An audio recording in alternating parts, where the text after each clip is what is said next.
Imagine holding two magnets in your hands. You feel that invisible pull between them, that force reaching across empty space, connecting them without any visible thread. Now imagine something far stranger. Imagine a force so powerful that if you tried to pull two particles apart, the force between them would not weaken like magnetism does. Instead, it would grow stronger. The farther you pull, the harder it resists. Like a rubber band made of pure energy, stretching and storing more and more force within itself. But here is where it gets truly bizarre. If you pull hard enough, that rubber band does not snap and set the particles free. No, instead, it accumulates so much energy that it spontaneously creates new particles from nothing. You started trying to separate two particles and ended up with four. The universe simply refuses to let these particles exist alone. Now ask yourself, what kind of force does this? What kind of particle carries this force?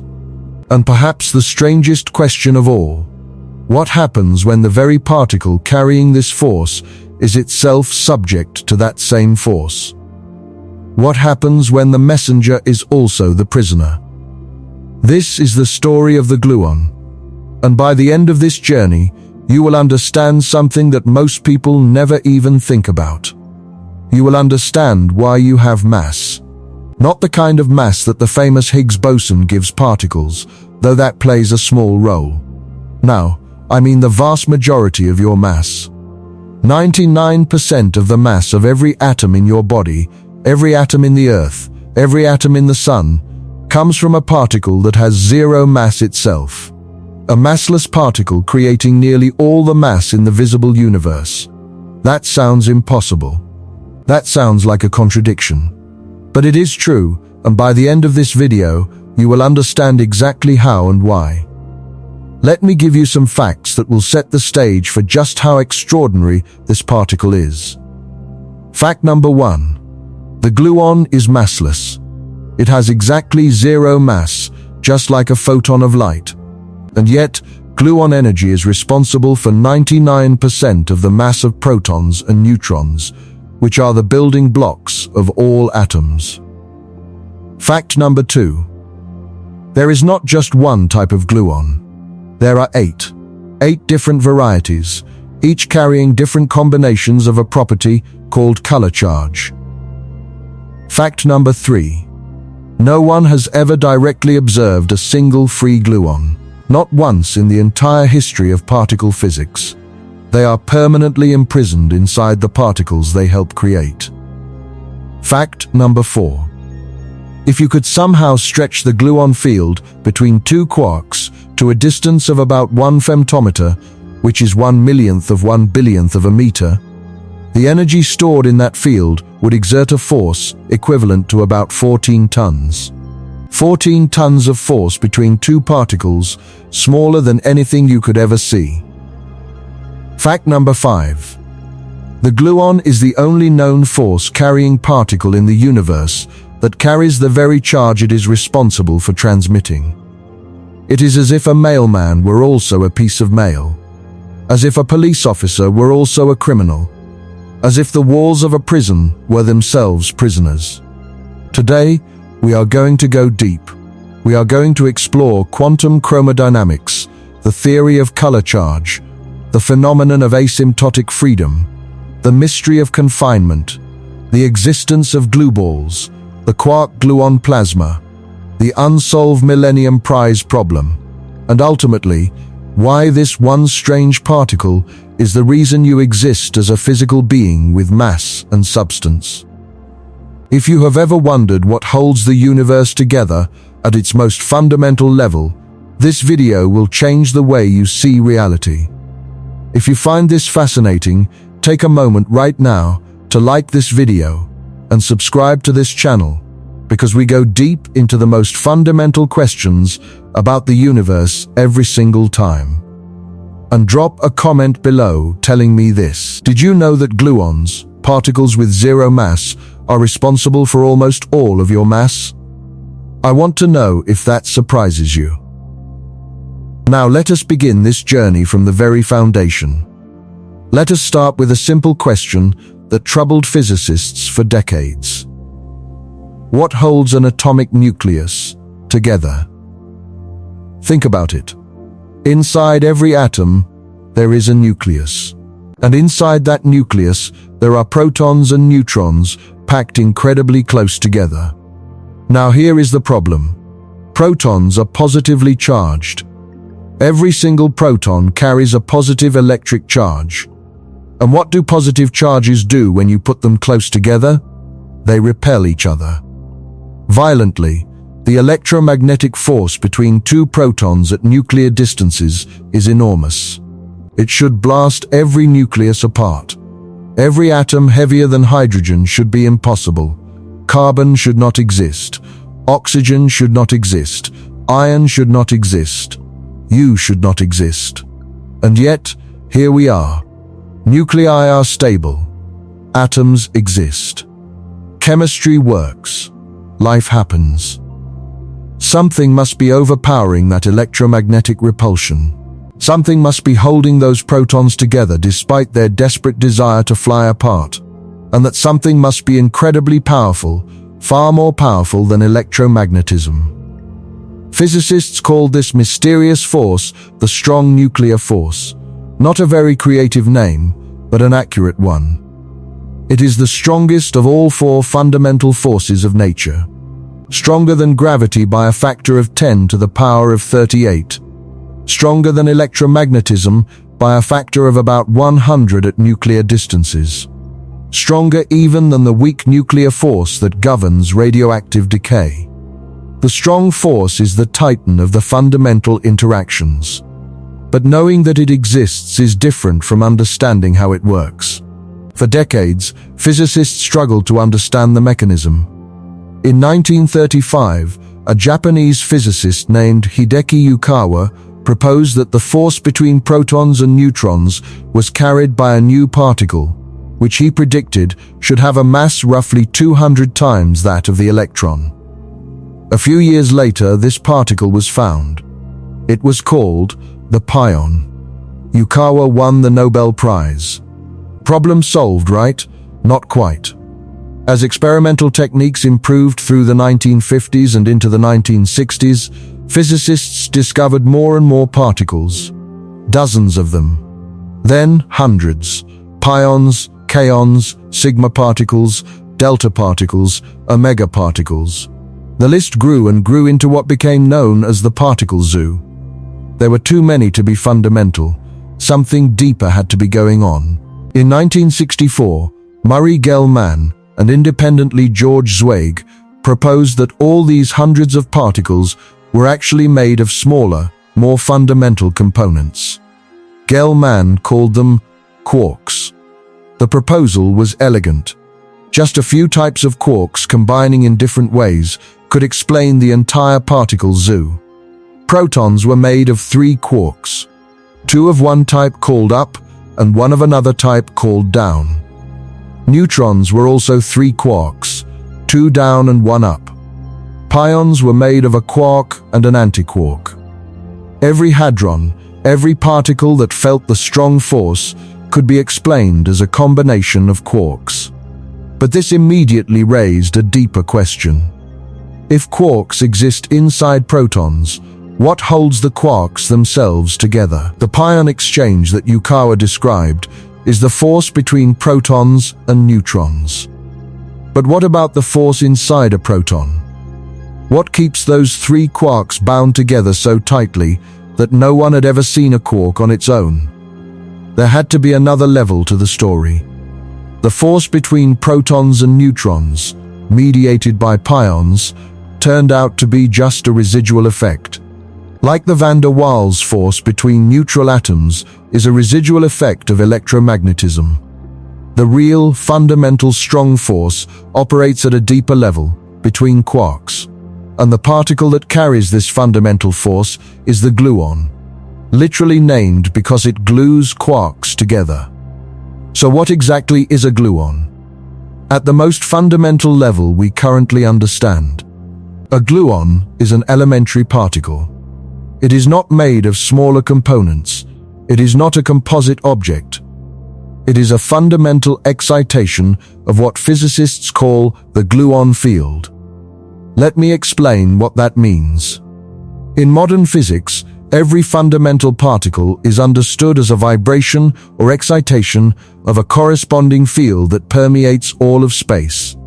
The photon, the particle of light, is an excitation of the electromagnetic field. The electron is an excitation of the electron field.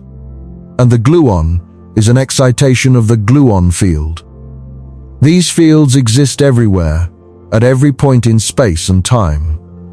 When the field is in its lowest energy state, its ground state, we observe nothing, just empty vacuum. But when the field is disturbed, when energy is added in the right way, a particle appears. So when you ask what a gluon is made of, the deepest answer we can currently give is this: it is made of the gluon field itself. It is a ripple in that field, a quantum of strong force energy. Now let us look at the properties of this particle. The gluon has zero mass. It travels at the speed of light, just like the photon. It has a spin of 1, making it what physicists call a vector boson. It has zero electric charge, so it does not interact with the electromagnetic force directly. But here is where things get extraordinary. The gluon carries something called color charge. And this single property, this one feature, makes the gluon fundamentally different from every other force-carrying particle in the known universe. To understand color charge, we need to understand why physicists invented this concept in the first place. When the quark model was proposed in 1964, there was an immediate problem. Consider the delta plus plus particle, which was known to exist. It contains 3 up quarks, all with their spins aligned in the same direction. But wait, quarks are fermions, particles with half-integer spin. And the Pauli exclusion principle says that no 2 identical fermions can occupy the same quantum state. 3 identical up quarks, with the same spin in the same location, violates this principle. Something must make these 3 quarks distinguishable from each other, even though they are all up quarks with the same spin. The solution came from Oscar Greenberg in 1964 and was further developed by Han and Nambu. They proposed that quarks carry an additional quantum number, a new kind of charge that comes in 3 varieties. These varieties were playfully named after colors: red, green, and blue. Not because quarks actually have colors, of course. They are far too small to reflect visible light. The names are purely metaphorical, chosen because the analogy with color mixing turns out to be remarkably useful. With this new property, the 3 up quarks in the delta plus plus particle could all be different. 1 red, 1 green, 1 blue. The Pauli exclusion principle was satisfied. The theory was saved.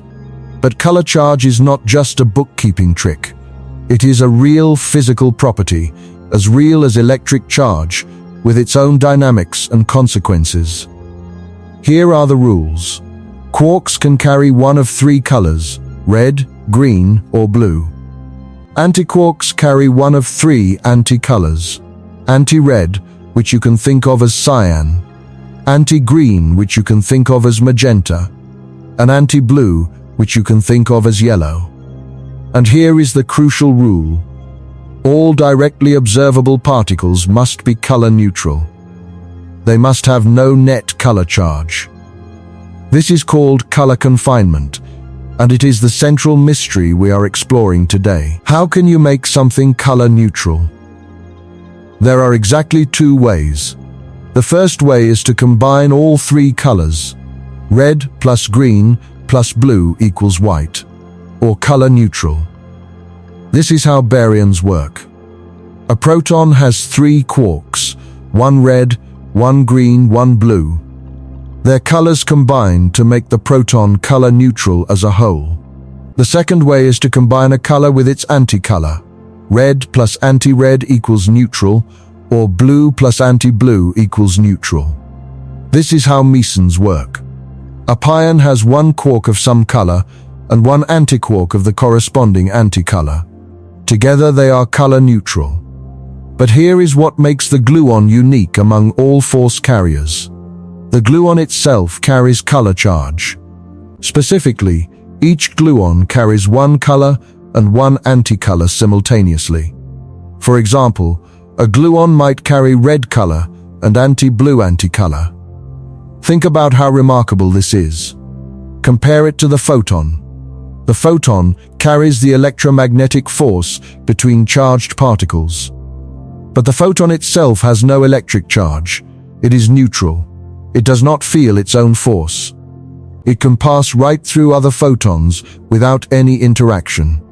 Two laser beams can cross each other and pass through completely unaffected. The photon is a neutral messenger, delivering the electromagnetic force without being subject to it. The gluon is completely different. It carries color charge, which means it feels the very force it transmits. It is not a neutral messenger. It is a charged one. And because it is charged, it interacts with other gluons. Gluons attract gluons. Gluons can emit other gluons. Gluons can absorb other gluons. The force carriers of the strong force interact with each other through the strong force. This creates a feedback loop, a self-referential system of extraordinary complexity. And this self-interaction is the reason gluons trap themselves. But we will build up to that understanding step by step. Now, how many types of gluons exist? You might think the answer would be 9, because there are 3 colors and 3 anticolors, giving 9 possible combinations: red antiod, red anti-green, red anti-blue, green antiod, green anti-green, green anti-blue, blue antiod, blue anti-green, and blue anti-blue. But the actual number is 8. Why not 9? The reason comes from the mathematics of the symmetry group that governs the strong force, a group called SU. When you combine 3 colors with 3 anticolors mathematically, you get 9 combinations that decompose into 2 groups, a group of 8 called an octet, and a group of 1 called a singlet. The singlet combination is an equal mixture of red antiod plus green antigreen plus blue antiblue. This particular combination is special because it is completely color neutral. If such a gluon existed, it would not carry any net color charge. It would behave like a photon, able to travel freely without being confined. It would create a long-range strong force between color-neutral objects. But we do not observe such a force in nature. Color-neutral protons do not attract each other through a long-range strong force in the way that charged particles attract through electromagnetism. Therefore, this 9th gluon does not exist in nature. Only the 8 colored gluons exist. And all 8 carry color charge, and all 8 are confined. Now let me take you into the theoretical framework that describes all of this. It is called Quantum Chromodynamics, or QCD. The name is built from 3 parts: quantum because it is a quantum theory, chromo from the Greek word for color because it involves color charge, and dynamics because it describes how things interact and evolve. QCD was developed in the early 1970s, primarily through the work of Harold Fritzsche, Murray Gell-Mann, and Heinrich Leutwiler. It is one of the pillars of the Standard Model of particle physics, and it is arguably the most complex and rich of all the quantum field theories we have. QCD is what physicists call a non-abelian gauge theory. Let me break down what that means, because it is the key to everything. A gauge theory is a theory where the fundamental interactions arise from a mathematical symmetry. In electromagnetism, the symmetry is called U. It is a simple symmetry, and it gives rise to one force carrier, the photon. In QCD, the symmetry is SU. This is a more complex symmetry, and it gives rise to 8 force carriers, the 8 gluons. The word non-abelian refers to a mathematical property. In an abelian group, the order of operations does not matter. If you perform operation A followed by operation B, you get the same result as performing B followed by A. Addition is abelian. 3 plus 5 equals 5 plus 3. The symmetry group U of electromagnetism is abelian. But in a non-abelian group, order matters. Performing A then B gives a different result than performing B then A. Rotations in 3 dimensions are non-abelian. If you rotate a book 90 degrees to the right and then 90 degrees forward, you get a different final orientation than if you rotate it forward first and then to the right. The symmetry group SU of QCD is non-abelian. This mathematical property, non-abelianness, has an enormous physical consequence. It is the reason gluons carry color charge. It is the reason gluons interact with each other. Let me explain why. In a gauge theory, the force carriers are determined by the structure of the symmetry group. In an abelian theory like electromagnetism, the symmetry is simple enough that the force carrier, the photon, does not carry the charge of the force. But in a non-abelian theory like QCD, the mathematical structure requires that the force carriers themselves be charged under the symmetry. It is not a choice physicists made, it is a mathematical necessity. The moment you write down an SU gauge theory, gluons with color charge emerge automatically. Self-interaction of gluons is not an optional feature. It is built into the mathematics inescapably. Now let us look at how QCD differs from the more familiar theory of electromagnetism, quantum electrodynamics or QED. In QED, if you have 2 electric charges, say a positive and a negative charge, the electric field lines spread out from the positive charge and converge on the negative charge. They spread out in all directions through space, forming the familiar pattern you may have seen with iron filings around a magnet. The field gets weaker with distance because the lines spread out over larger and larger areas. This spreading is why the electromagnetic force decreases with the square of the distance. In QCD, something radically different happens. The color field lines between 2 quarks do not spread out into space. Instead, they are pulled together, squeezed into a narrow tube connecting the 2 quarks. Why? Because the gluon field lines themselves carry color charge, and they attract each other. Imagine the field lines as streams of water. In electromagnetism, the streams spray out in all directions like a sprinkler. In QCD, the streams attract each other and merge into a single narrow jet, like water focused through a nozzle. This narrow tube of concentrated color field is called a flux tube, or a color string. And because the flux tube has a roughly constant cross-section regardless of how long it is, the energy stored in it increases linearly with its length. Double the distance between the quarks, and you double the energy in the flux tube. Triple the distance, triple the energy. This is completely unlike electromagnetism, where doubling the distance actually decreases the energy between charges.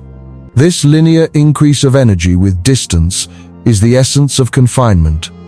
But before we explore confinement in full depth, we need to understand another extraordinary property of QCD. A property that seems to contradict confinement, but actually complements it perfectly. This property is called asymptotic freedom, and its discovery in 1973 was one of the great intellectual triumphs of 20th century physics. Asymptotic freedom was discovered by David Gross, Frank Wilczek, and David Politzer. They showed mathematically that in QCD, the strength of the strong force decreases as quarks get closer together. At extremely short distances, quarks behave almost as if they are completely free particles, not interacting at all. The force between them becomes negligibly small. As the distance between quarks approaches zero, their freedom approaches infinity, hence the name asymptotic freedom.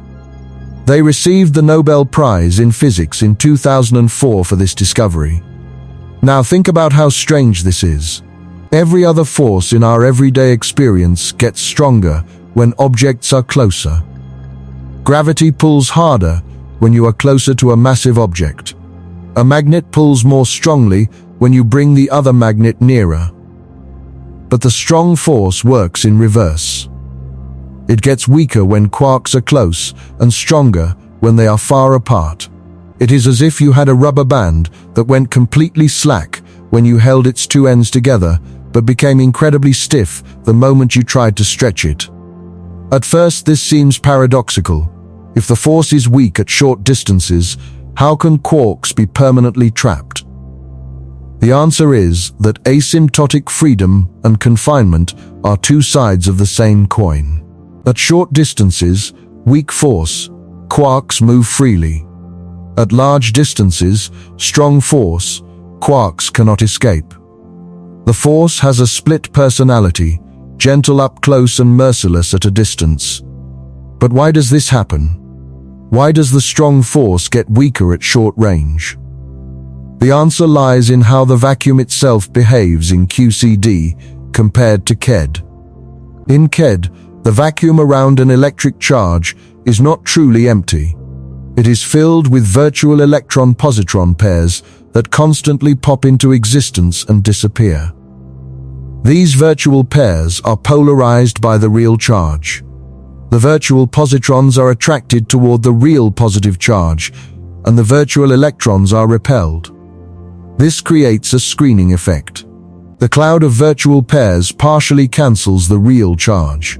From far away, you see less of the charge because the virtual pairs screen it. But as you get closer, you penetrate inside the cloud and see more of the bare charge. So the effective charge increases at shorter distances.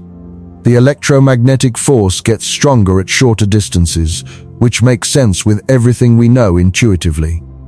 In QCD, virtual quark-antiquark pairs create a similar screening effect. But there is an additional contribution that does not exist in KED: virtual gluon pairs. And here is the key. Virtual gluon pairs create the opposite effect. They anti-screen the color charge. Instead of canceling the charge, they amplify it at larger distances. The gluon cloud around a quark actually makes the color charge appear stronger when viewed from far away. From close range, you see less amplification, and the effective charge is small. From far away, the amplification is enormous, and the effective charge grows without bound. This anti-screening by gluons overwhelms the screening by virtual quarks. The net result is that the effective coupling becomes weaker at short distances and stronger at large distances. And this anti-screening happens specifically because gluons carry color charge and interact with each other. In an abelian theory, there would be no anti-screening. Self-interaction of the force carriers is the reason for asymptotic freedom. The experimental evidence for asymptotic freedom came even before the theoretical explanation. In the late 1960s and early 1970s, experiments at the Stanford Linear Accelerator Center, known as SLAC, fired high-energy electrons at protons. These were called deep inelastic scattering experiments.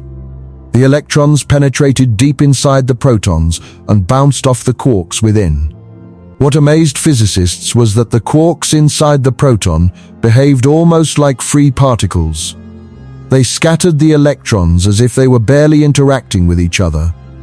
This was baffling at the time, because quarks were known to be permanently confined. How could they be both trapped A and D free? The answer came with asymptotic freedom. At the short distances probed by the high-energy electrons, the strong force is weak, so quarks appear free. But at the larger distances relevant for escaping the proton, the strong force is overwhelming, so quarks remain trapped. The experiments at SLAC earned Jerome Friedman, Henry Kendall, and Richard Taylor the Nobel Prize in 1990. There is also beautiful evidence for asymptotic freedom in particle collider experiments. When you collide particles at very high energies, quarks and gluons are sometimes produced moving away from each other at nearly the speed of light. Initially, at the tiny distances just after the collision, they behave as free particles because the strong force is weak at short range. But as they fly apart and the distance between them grows, the strong force becomes powerful. The color field between them stretches into a flux tube, energy accumulates, and new quark-antiquark pairs are created from that energy. These new quarks and gluons themselves create more pairs, resulting in a cascade that produces a spray of observable particles called a jet. Jets are one of the most dramatic phenomena in particle physics, and they are direct evidence for both asymptotic freedom at short range and confinement at long range. Now, we are ready to confront the central mystery of this video head-on. Confinement. The gluon's self-made prison. The fact that neither quarks nor gluons have ever been observed as free, isolated particles. They are permanently bound inside composite particles called hadrons. This is color confinement, and it is one of the most profound and still partially mysterious phenomena in all of physics. Let us build up the picture of confinement carefully. Imagine two quarks connected by the gluon field. As we discussed, the field lines between them do not spread out into space. They are squeezed together by gluon self-interaction into a narrow flux tube. This flux tube has a roughly constant energy density along its length, about 1 GeV per femtometer. That translates to a force of approximately 14 tons. 14 tons of force between two subatomic particles. Now imagine trying to pull these two quarks apart. As you increase the distance between them, the flux tube stretches. Because its energy increases linearly with length, you need to do more and more work. You are pumping energy into the system. The flux tube grows longer, and its stored energy grows proportionally. But here is the critical point. You can never pull them fully apart. Here is why. At some point, the energy stored in the stretching flux tube becomes large enough to equal the mass energy of a new quark-antiquark pair, according to Einstein's relation between energy and mass. At that moment, the vacuum itself becomes unstable. The intense color field spontaneously produces a new quark and a new antiquark from the vacuum energy. The flux tube breaks. But it does not break into a free quark and free gluons. Instead, the newly created quark joins with one of the original quarks, and the newly created antiquark joins with the other original quark. You end up with two quark-antiquark pairs, two mesons, each one internally color neutral. You started trying to free a quark, and instead created more confined particles. No matter how much energy you put in, you can never liberate a single quark. The universe simply creates new matter to prevent it. This process is called string breaking or hadronization, and it has been observed in countless particle physics experiments. Every time quarks are produced in high-energy collisions, they hadronize, forming jets of mesons and baryons. No experiment has ever found a free quark or a free gluon. The confinement is absolute. Now here is where the story gets truly remarkable. Everything I just described applies not only to quarks but to gluons themselves. Because gluons carry color charge, they too are subject to confinement. A gluon cannot exist freely any more than a quark can. If you could somehow isolate a gluon and try to observe it in isolation, the same mechanism would prevent it. The color field surrounding the gluon would form flux tubes, connecting it to other color-charged objects, and any attempt to separate it would produce new particles that maintain color neutrality. The gluon is trapped by the very force it carries. It creates the prison, and it lives in the prison. It is the bars of the cage and the prisoner inside the cage simultaneously. Let me make this even more precise. consider what happens between two quarks inside a proton. A quark emits a gluon. That gluon carries color charge. As it travels through space, it interacts with other gluons because they all carry color charge. Those gluons interact with still more gluons. The result is not a simple straight-line transmission of force, like a photon traveling from one charge to another. Instead, it is a complex, self-interacting web of gluon fields that together form the flux tube. The gluons are not just carrying the force, they are actively participating in it, being pulled and pushed by each other, contributing to the very confinement that traps them. Every gluon in the flux tube is part of the structure that confines every other gluon in the flux tube. They are collectively responsible for their own imprisonment. There is a beautiful way to think about this. In electromagnetism, the force between two charges is carried by photons that travel independently through space. They do not interact with each other. They are free messengers. But in QCD, the force between two quarks is carried by gluons that interact with each other as they travel. They do not just deliver the force and leave. They become entangled with each other, forming a coherent structure, the flux tube, that binds them all together. It is as if you sent 100 messengers to deliver a message, but on the way, they all grabbed each other's hands and formed a chain that could never be broken. The messengers became the message and the chain simultaneously. Let us go deeper into the self-interaction of gluons. In the language of quantum field theory, interactions between particles are described by vertices, points where particles meet and exchange energy and momentum. In KED, there is essentially one basic vertex. A photon connects to two charged particles. That is it. Photons do not connect to other photons in the basic theory. But in QCD, there are additional vertices that have no analog in electromagnetism. There is the three-gluon vertex, where three gluons meet at a single point and interact. And there is the four-gluon vertex, where four gluons interact at a single point. These vertices exist because gluons carry color charge and can therefore couple to other gluons. The three-gluon vertex is particularly important. It means that a single gluon can split into two gluons, or two gluons can merge into one. Gluons can scatter off each other. They can be absorbed and re-emitted by other gluons. The strong force is not just a force between quarks, it is a force between the force carriers themselves. This creates an enormously rich and complex dynamics.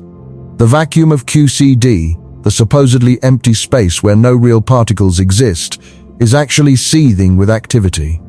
Virtual gluons constantly appear, interact with each other, split, merge, and disappear. This vacuum activity is not just a theoretical curiosity, it has real, measurable physical consequences. The consequences of gluon self-interaction are profound and far-reaching.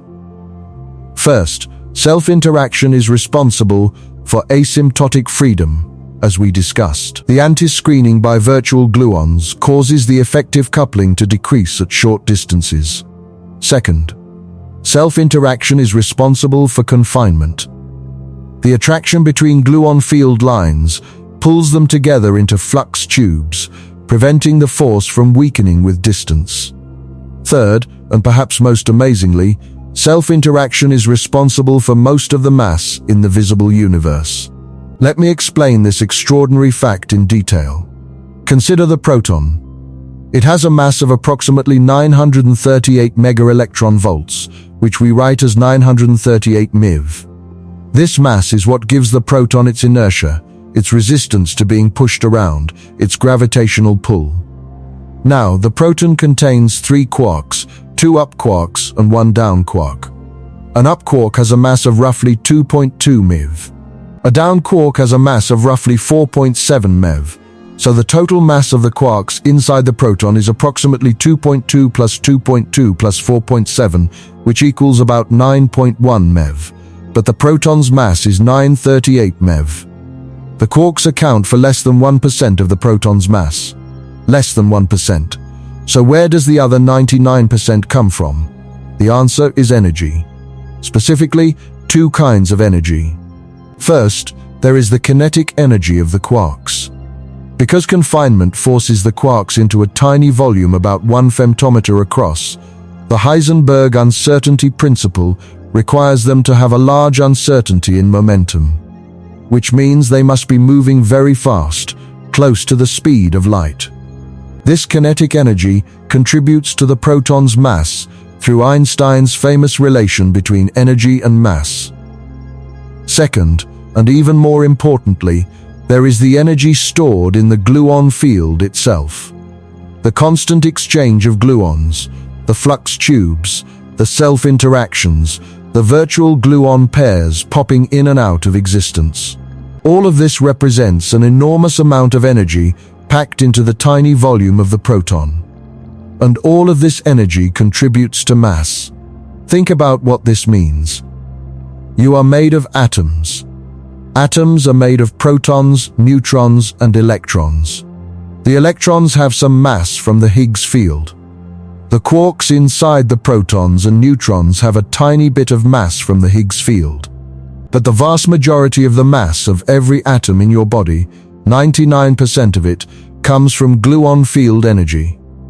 You are not really made of stuff in the traditional sense. You are made of energy. Specifically, you are made of energy trapped by the self-interaction of massless gluons. The gluon has zero mass, yet it creates almost all the mass you experience. It does this by trapping energy in its self-interacting field, forming flux tubes and creating the dynamic, seething interior of every proton and neutron in your body. This is one of the most profound insights in all of modern physics. The Higgs boson gets all the popular attention as the particle that gives mass. And yes, the Higgs field does give quarks and electrons their bare masses. But those bare masses are tiny compared to the mass we actually observe in everyday matter. The real source of mass, the reason you weigh what you weigh, the reason the Earth has gravity, the reason stars can collapse into black holes, is the energy of the gluon field. Massless particles creating mass through pure dynamics. Energy trapped by self-interaction masquerading as substance. Let me put this another way that might make the profundity clearer. Imagine the universe without the Higgs field. In that universe, quarks and electrons would be massless, zipping around at the speed of light. But protons and neutrons would still exist, and they would still have almost all of their current mass. The strong force would still confine quarks. The gluon field would still store enormous energy, and that energy would still manifest as mass. Life might be different without the Higgs, but mass would largely still exist. Now imagine the universe without gluons. Without gluons, there is no strong force. Without the strong force, quarks are not bound together. Without bound quarks, there are no protons. Without protons, there are no nuclei. Without nuclei, there are no atoms. Without atoms, there is no chemistry. Without chemistry, there is no life. Without gluons, the universe would be a diffuse soup of free quarks and leptons with almost no structure whatsoever. Gluons are the architects of all visible complexity in the universe. Now, let us explore one of the most fascinating predictions of QCD, a prediction that has yet to be fully confirmed experimentally. I am talking about glueballs. The concept is both simple and mind-bending.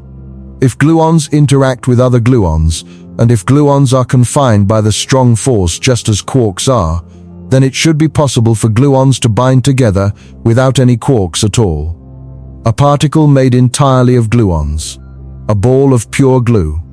A glueball. QCD predicts unambiguously that glueballs should exist. The theory has no loophole that would prevent them. Computer simulations of QCD on a lattice, which we will discuss in more detail later, clearly show glueball states in the spectrum of the theory. The lightest glue ball is predicted to be a particle with no spin, positive parity, and a mass of approximately 1.7 GeV. That is nearly twice the mass of a proton. Other glue ball states with higher masses and different quantum numbers are also predicted. Think about what a glue ball really is. It is a particle made of pure force. It contains no matter particles at all. No quarks, no electrons, nothing that we would traditionally call matter. It is the force itself, bound into a ball by its own self-interaction. The strong force has become so strong, so self-involved, that it can sustain itself as an independent object without any quarks to mediate between. If electromagnetism worked this way, you could have a ball of pure light, photons bound together by their own electromagnetic interaction. But photons do not interact with each other, so electromagnetic glue balls are impossible. Only the strong force, with its self-interacting gluons, can pull off this trick. The search for glue balls has been ongoing for decades, and it remains one of the great experimental challenges in particle physics. The difficulty is that glue balls are expected to have the same quantum numbers as certain quark-antiquark states, called mesons. Experimentally, it is extremely hard to distinguish a glue ball from a meson with the same quantum numbers. Moreover, quantum mechanics allows these states to mix. A physical particle that we observe in an experiment might be partly glue ball and partly meson, making identification even harder. Several candidates have been put forward over the years. The particle called F01710 is considered by many physicists to be a strong glue ball candidate, or at least to have a significant glue ball component. Other candidates include the F01500 and certain other scalar mesons, but definitive confirmation has remained elusive. The experiments that might finally settle this question include the BCE experiment at the Beijing Electron-Positron Collider, the GlueX experiment at Jefferson Laboratory in Virginia, and the Future Panda experiment at the FAIR facility in Germany. These experiments are specifically designed to produce and identify exotic particles like glue balls. Why does finding a glue ball matter so much? Because it would be the ultimate vindication of our understanding of confinement and gluon self-interaction. It would prove experimentally that gluons can trap themselves even without quarks present. It would demonstrate that the strong force can form a self-sustaining structure of pure energy. It would be the most direct evidence possible that gluons are truly imprisoned by their own nature. Now let us take a dramatic turn in our story. We have talked about gluons being eternally confined, trapped in their own prison. But what if I told you there is a way to set them free? Not individually, but collectively. There exists a state of matter so extreme, so energetic, that confinement itself breaks down, and quarks and gluons roam freely. This state is called the quark-gluon plasma, and it existed in the first moments after the birth of the universe. To understand the quark-gluon plasma, think about what happens as you heat matter to higher and higher temperatures. Start with a solid, heat it, and it melts into a liquid. Heat it more, and it evaporates into a gas. Heat it even more, and the atoms are stripped of their electrons, forming a plasma of ions and free electrons. This is the state of matter in stars. But what if you keep going? What if you heat the matter to temperatures so extreme that even the protons and neutrons themselves melt? This happens at a temperature of approximately 2 trillion degrees Celsius. 2 million degrees. That is about 150,000 times hotter than the core of the Sun. At this temperature, the thermal energy of the quarks and gluons is so enormous that they can overcome the confining potential. The flux tubes between quarks dissolve. The hadrons melt into their constituent parts. Quarks and gluons become deconfined, forming a new state of matter, the quark-gluon plasma. This state existed in nature once before. In the first few microseconds after the Big Bang, the entire universe was a quark-gluon plasma. The temperature was far above the critical temperature for deconfinement, and quarks and gluons roamed freely through the expanding cosmos. Then, about 10 microseconds after the Big Bang, the universe cooled below the critical temperature. The quarks and gluons condensed into protons and neutrons in a phase transition analogous to steam condensing into water. This transition created every proton and neutron that exists today. Every atom in your body, every atom in the Earth and the Sun, and every star in the sky was forged in that primordial phase transition when gluons chose their prison and quarks accepted their confinement. Can we recreate this primordial state in a laboratory? Yes, in fact, we have done it. The Relativistic Heavy Ion Collider, or RHIC, at Brookhaven National Laboratory in New York, and the Large Hadron Collider, or LHC, at CERN in Switzerland, have both created quark-gluon plasma by colliding heavy nuclei, gold nuclei at RHIC, and lead nuclei at the LHC, at enormous energies. When two heavy nuclei collide at nearly the speed of light, the energy deposited in the collision zone is so concentrated that the temperature briefly exceeds the deconfinement threshold.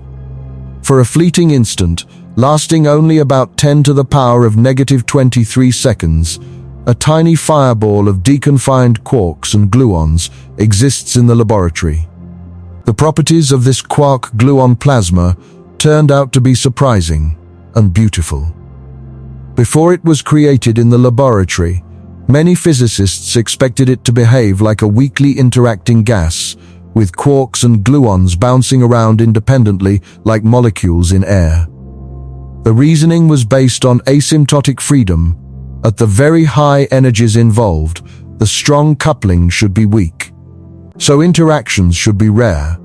The plasma should be a gas. But the experiments told a completely different story. The quark-gluon plasma turned out to behave not like a gas, but like an almost perfect liquid. It flows with almost zero viscosity, meaning almost zero resistance to flow. It is the most perfect liquid ever discovered, with the lowest ratio of viscosity to entropy density of any known substance. It flows more freely than any superfluid we can create in a laboratory. This was announced around 2005 at RHIC, and later confirmed at the LHC, and it was one of the great surprises in nuclear physics of the early 21st century.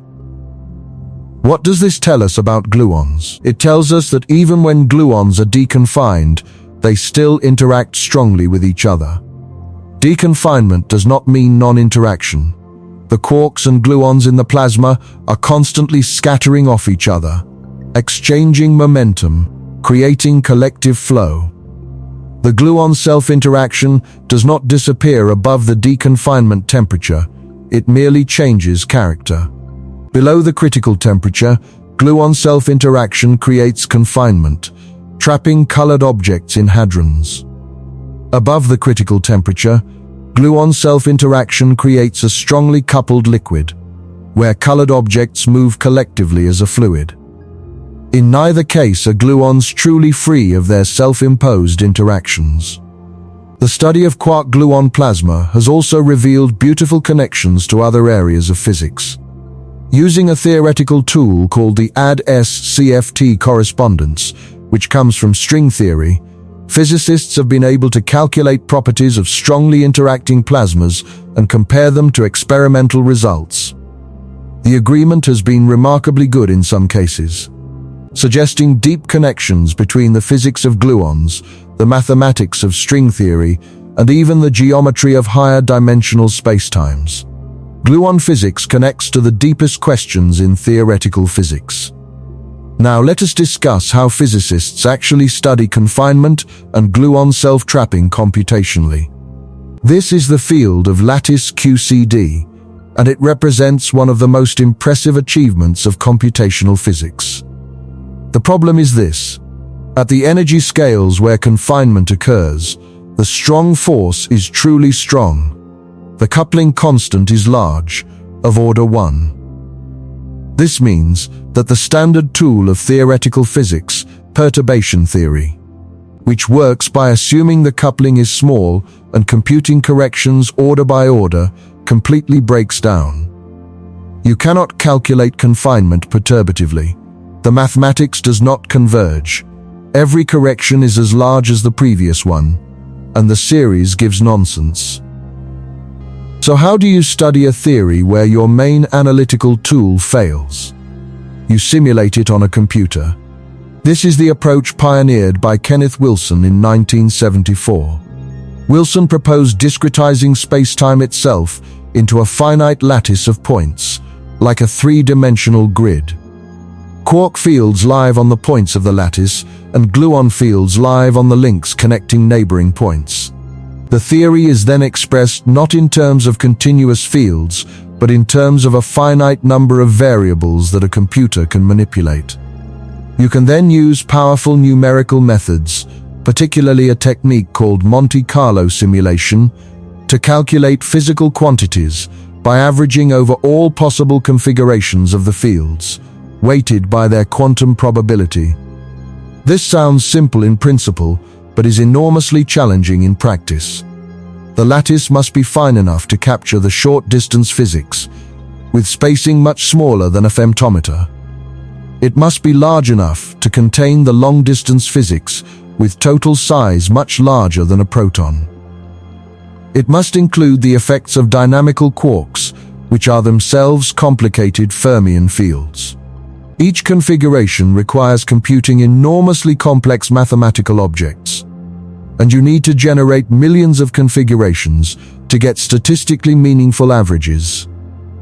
The result is that lattice QCD calculations require some of the most powerful supercomputers on Earth and can take months or years to complete for a single physical quantity.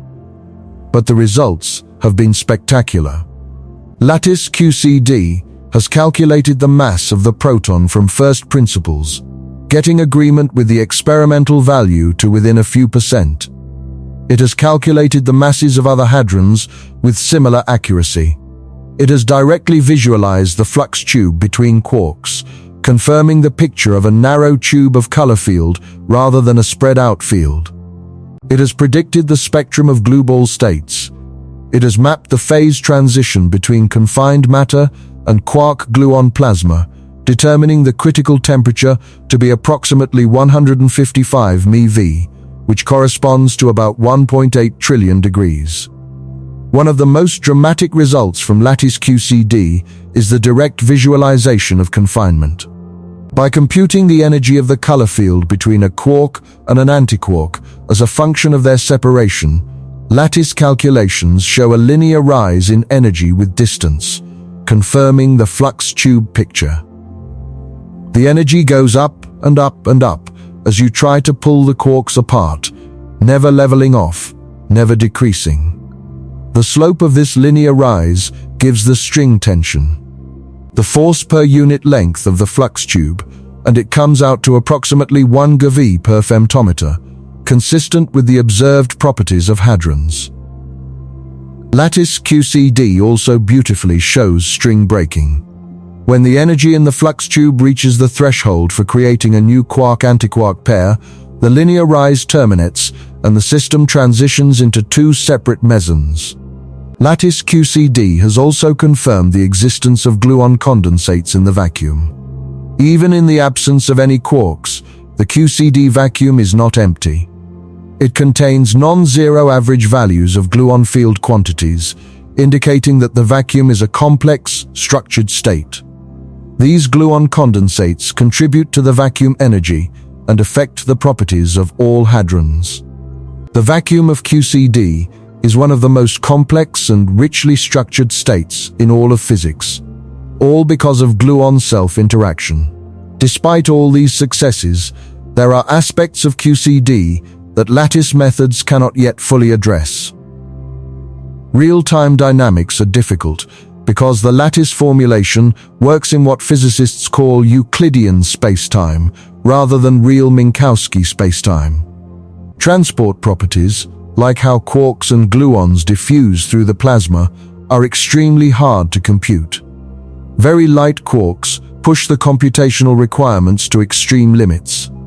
And the fundamental question of why confinement occurs, rather than simply showing that it does occur numerically, remains beyond the reach of lattice methods.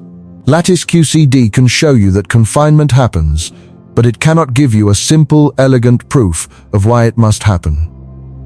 And this brings us to one of the greatest unsolved problems in all of mathematics and physics: the Yang-Mills existence and mass gap problem.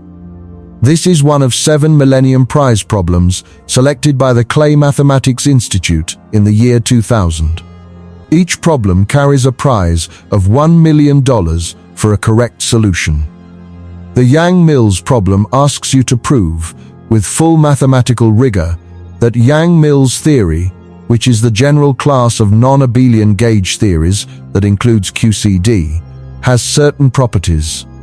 Specifically, you must prove that the theory exists in a mathematically rigorous sense, meaning you can construct it as a well-defined quantum field theory in 4 spacetime dimensions. And you must prove that it has a mass gap, meaning that the lightest particle in the theory has a strictly positive mass. Why is the mass gap important? Because it is intimately connected to confinement. If the theory has a mass gap, it means there are no massless particles in its spectrum. But wait, gluons are massless at the fundamental level. How can there be a mass gap? The answer is that the mass gap refers to the observable particles, the physical states you can actually detect. If gluons are confined and can never be observed in isolation, then the lightest observable particle would be a glueball, which has a positive mass. A mass gap would therefore imply that gluons are confined. Proving the mass gap would be essentially the same as proving confinement from first principles. No one has yet solved this problem, despite more than 50 years of effort by some of the brightest minds in mathematical physics. The difficulty is enormous. You need to construct the theory non-perturbatively, meaning without relying on the assumption of weak coupling. You need to show that the theory exists in the continuum limit, not just on a lattice. You need to control the behavior of the theory at all distance scales simultaneously. This requires mathematical tools that do not yet fully exist. Some progress has been made in simpler theories, in lower dimensions or with higher amounts of symmetry. But the full 4-dimensional Yang-Mills theory remains unconquered. Several approaches to understanding confinement have been proposed, each illuminating different aspects of the phenomenon. The dual superconductor model proposes that confinement is similar to the Meissner effect in superconductors. In a superconductor, magnetic field lines are squeezed into narrow flux tubes called Abrikosov vortices. The analogy suggests that in QCD, the vacuum acts like a dual superconductor, where the roles of electric and magnetic fields are exchanged, and color-electric flux tubes are formed. This model explains the linear potential between quarks, but has not been rigorously derived from QCD. The center vortex model proposes that confinement arises from the condensation of special topological objects called center vortices in the vacuum. These are surfaces in 4-dimensional spacetime around which the gluon field takes special values.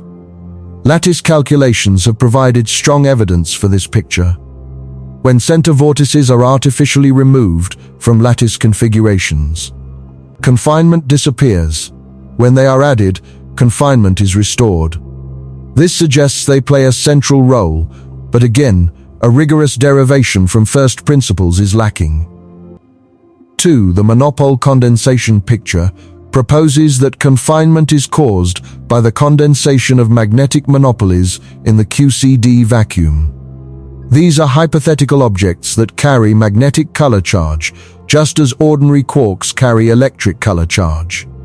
If monopolies condense in the vacuum, they would create the dual superconductor state that confines color-electric flux. Lattice studies have found evidence for monopole structures, but the picture remains incomplete. Each of these models captures some aspect of the truth, but none provides a complete, rigorous understanding.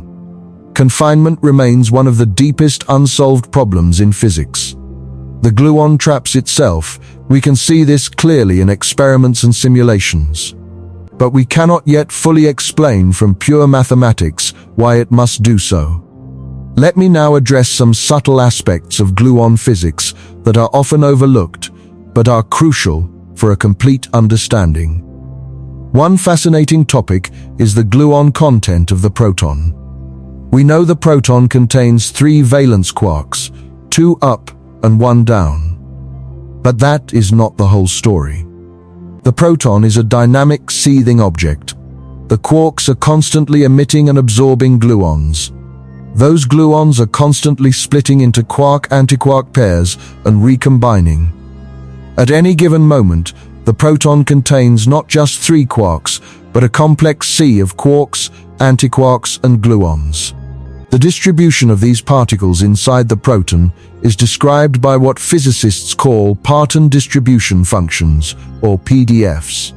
These functions tell you the probability of finding a particular type of particle carrying a certain fraction of the proton's total momentum. And here is a remarkable fact. When you add up all the momentum carried by the 3 valence quarks, you get only about 50% of the proton's total momentum. The other 50% is carried by gluons and C-quarks.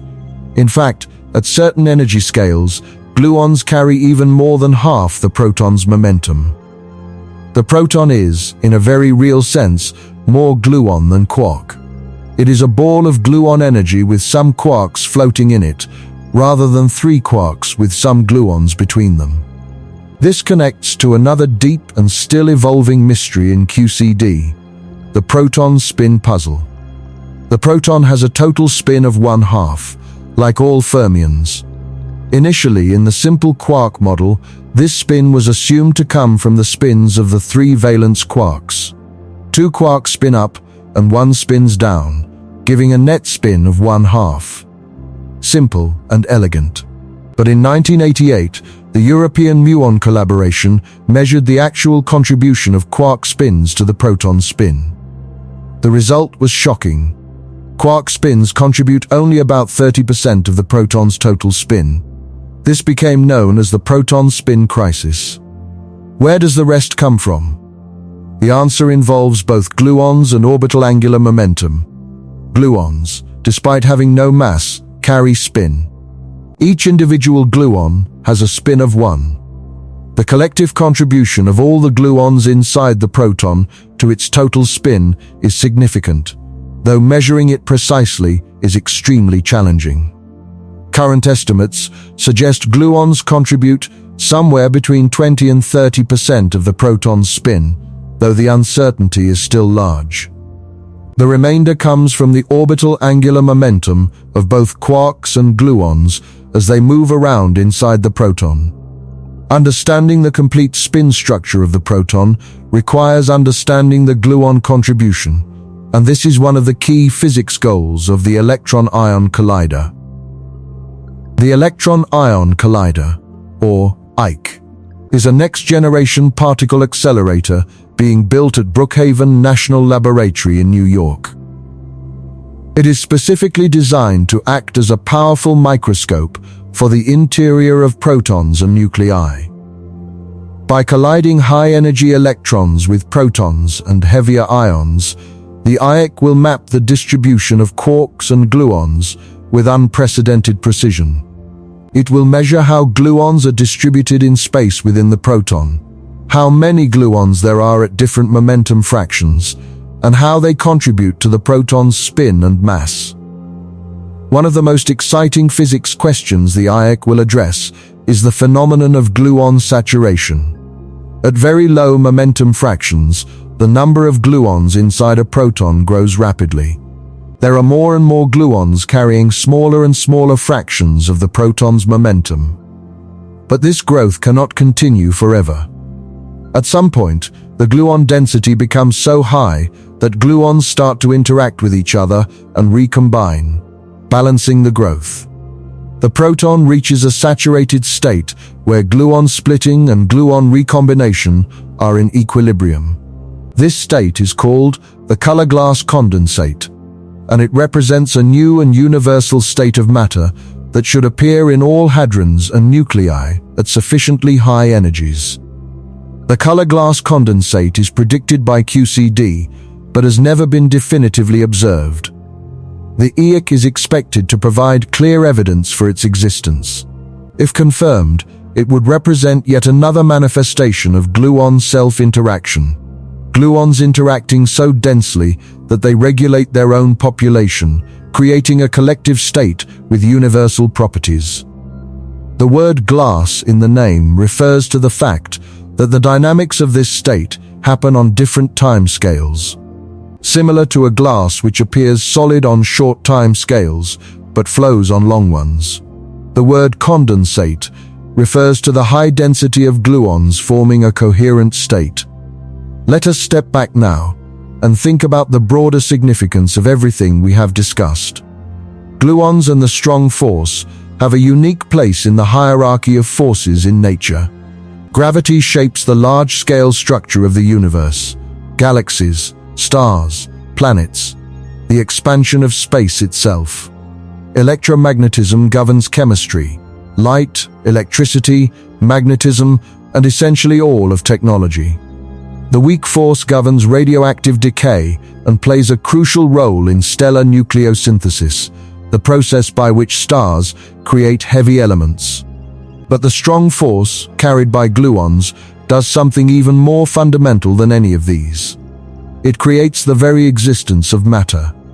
Without gravity, matter would still exist, it just would not clump into stars and planets. Without electromagnetism, atoms would still exist, they just would not bind into molecules. Without the weak force, some types of radioactive decay would not occur. But most matter would still be stable. But without the strong force, without gluons, there would be no protons, no neutrons, no atomic nuclei, no atoms. The periodic table would not exist. Chemistry would not exist. The material world as we know it would not exist. Gluons are the foundation upon which all visible complexity in the universe is built. And they accomplish this through the extraordinary property of self-interaction. Because gluons carry color charge, they interact with each other. Because they interact with each other, they form flux tubes. Because they form flux tubes, quarks are confined. Because quarks are confined, protons and neutrons exist as stable particles. Because protons and neutrons exist, atomic nuclei can form. Because nuclei can form, atoms can exist. Because atoms can exist, chemistry can occur. Because chemistry can occur, life can emerge. The chain of causation from gluon self-interaction to your existence is direct and unbroken. There is a profound philosophical lesson here about the nature of matter itself. For most of human history, we thought of matter as fundamental stuff, as irreducible substance. Atoms were the uncuttable foundation of reality, as the ancient Greeks imagined. Then we discovered atoms had internal structure, electrons, protons, neutrons. Then we discovered protons and neutrons had internal structure, quarks. But now we find that even quarks are not the real source of matter's most defining property, its mass. The mass comes mostly from energy, from the dynamic activity of the gluon field, from gluons interacting with each other in a never-ending dance inside every proton and neutron. Matter, at its deepest level, is not stuff. It is activity. It is energy, trapped by the self-interaction of a massless particle into forming something that looks and feels like solid, weighty, substantial stuff. But underneath, it is all dancing gluons. Let me give you one more perspective on confinement that I find particularly illuminating. Think about what would happen if we could gradually change the strength of gluon self-interaction. Imagine we had a dial that controlled how strongly gluons interact with each other. If we turned the dial all the way down to 0, gluons would not interact with each other at all. They would behave like photons, free, independent, propagating through space without interference. There would be no flux tubes, no confinement, no bound states. Quarks would be free. The strong force would look just like a color version of electromagnetism, with a force that decreases with distance. The universe would be radically different. No protons, no atoms, no us. Now imagine slowly turning the dial up. At first, gluon self-interaction is weak, and the theory looks almost like a free theory with small corrections.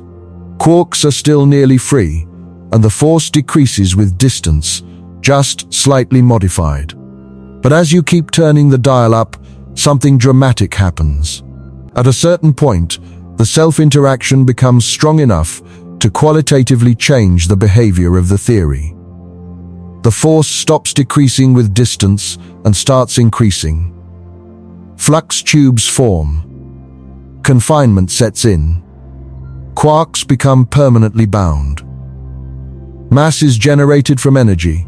The phase transition from a world without confinement to a world with confinement is a consequence of the strength of gluon self-interaction crossing a threshold. In the real universe, the self-interaction strength is not something we can control.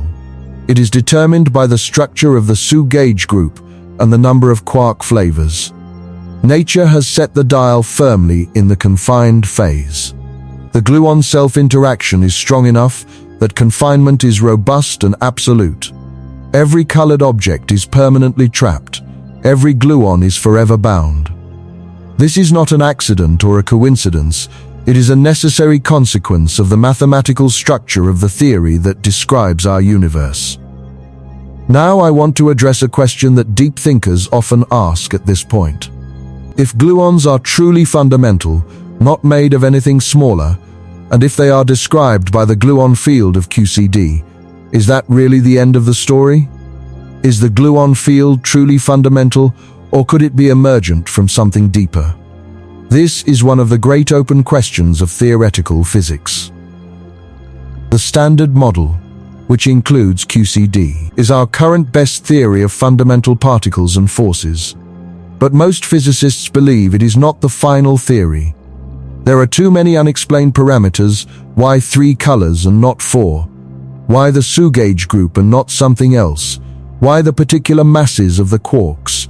Some physicists have proposed theories that go beyond the Standard Model in ways that would reveal the gluon to be a composite object or an emergent phenomenon. In certain grand unified theories, the strong, weak, and electromagnetic forces are all unified into a single force at very high energies, and the gluons emerge as components of a larger set of force carriers when the unified symmetry breaks. In string theory, gluons are vibration modes of fundamental strings, and their properties emerge from the geometry of extra dimensions. In theories of emergent spacetime, gauge fields like the gluon field might arise from the entanglement structure of more fundamental quantum degrees of freedom. None of these beyond the Standard Model ideas have been confirmed experimentally. They remain speculative, though mathematically rich and suggestive. For now, the gluon field of QCD is the deepest level of description we have for the strong force. Whether something deeper lies beneath remains one of the great mysteries for future physics to resolve. Let me now talk about some remarkable connections between gluon physics and other areas of science that might surprise you. The first is the connection to string theory. This is a historical irony that many people do not know about. String theory, which is now primarily pursued as a theory of quantum gravity, actually originated in the late 1960s as an attempt to describe the strong force. The flux tube between quarks, which we have discussed extensively, behaves in many ways like a vibrating string. The energy in the tube is proportional to its length, just like the tension energy of a stretched string. The quarks at the ends of the tube behave like objects attached to the endpoints of the string. The excited states of the flux tube correspond to the vibrational modes of the string. In the late 1960s, before QCD was developed, physicists tried to describe hadron physics using a theory of strings. It worked surprisingly well in some respects, but had various inconsistencies. Then, in the 1970s, QCD was developed and proved to be the correct fundamental theory of the strong force. String theory was abandoned as a theory of hadrons. But it was later reborn as a theory of quantum gravity when people realized that the same mathematics could describe gravitational interactions at the Planck scale. The journey from hadrons to quantum gravity was unexpected and remarkable. But the connection did not end there. In 1997, Juan Maldacena proposed the ADS/CFT correspondence, a profound theoretical relationship between certain gauge theories, similar to QCD, and string theories living in higher dimensional curved spacetimes. This correspondence has been used as a tool to study strongly interacting systems like the quark-gluon plasma.